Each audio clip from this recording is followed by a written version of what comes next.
السلام علیکم ورحمۃ اللہ جی آر ہومیوپیتھی میں خوش آمدید۔ ہم اس ویڈیو میں ہومیوپیتھی میڈیسن ایمبراگریسیا کے بارے میں جانتے ہیں۔ ایمبراگریسیا دبلے پتلے، زود رنج، چڑچڑے اور جلد غصہ میں آ جانے والے بچوں اور بڑوں کی دوا ہے۔ زود ہی اس کی نمایاں علامت ہے۔ کم عمری میں ہی توازن کھو دینے اور چکرانے کا رجحان ملتا ہے۔ جیسے بہت بوڑھے لوگوں میں طبی طور پر یہ عارضہ پایا جاتا ہے، لہٰذا یہی دوا معمر مریضوں کی عمومی بیماریوں میں مفید ثابت ہوتی ہے۔ ایمبراگریسیا کا مریض عموماً غم میں ڈوبا رہتا ہے، خواہ کوئی معین غم اس کے ذہن میں نہ بھی ہو۔ یہ ایسے مریضوں کی دوا ہے جو طبعاً اور فطرتاً غمگین ہو، ان کا رجحان اندھیرے میں بیٹھا رہنے کی طرف ہو، بات بات پر دل ڈوبتا ہوا محسوس ہو اور زندگی کی کوئی خواہش باقی نہ رہے، ہر چیز سے بیزار اور بے پرواہ ہو جائے۔ اگر ان علامتوں کے ساتھ وقت سے پہلے بڑھاپے کی جسمانی علامتیں بھی ظاہر ہوں تو ان کا علاج ایمبراگریسیا ہے۔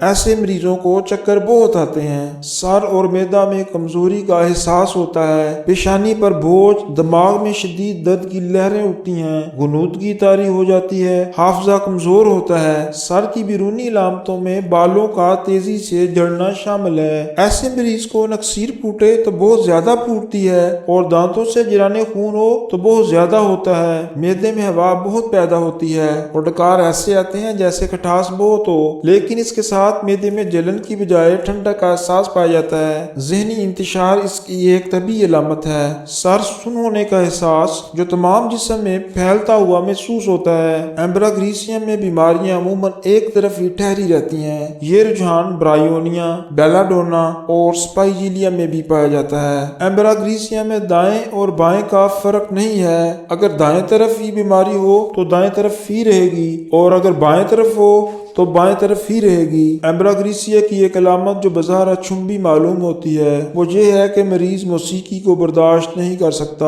اور اس کے سر درد میں اضافہ ہو جاتا ہے۔ اعصابی تناؤ اور جسمانی تکلیفیں بڑھ جاتی ہیں، گویا موسیقی اس کو سکون بخشنے کی بجائے اس کے اعصاب میں اضطراب پیدا کر دیتی ہے۔ ایمبراگریسیا میں بڑھاپے کی طبی علامتیں مثلاً ہاتھ پاؤں کا سونا، دل کا دھڑکنا اور اعصاب کا ڈھیلا پن صورت سے بڑھنے لگتا ہے۔ یہ دوا فوری صدمہ کی شدت کو کم کرنے میں بھی کام آتی ہے۔ کئی بار اسے ایسی مریض خواتین میں استعمال کیا گیا ہے جو جذباتی صدمہ پہنچنے کے نتیجے میں گہرے غم کا شکار ہو گئی تھیں۔ عارضی طور پر غم کے صدمہ کے لیے ایگنیشیا سے بہتر کوئی اور دوا نہیں۔ دافع اثر دوائیں ہیں کیمفر، کافیا، نکسومیکا، پلسٹیلا، سٹیفی سیگریا، طاقت 30 سے 200 تک۔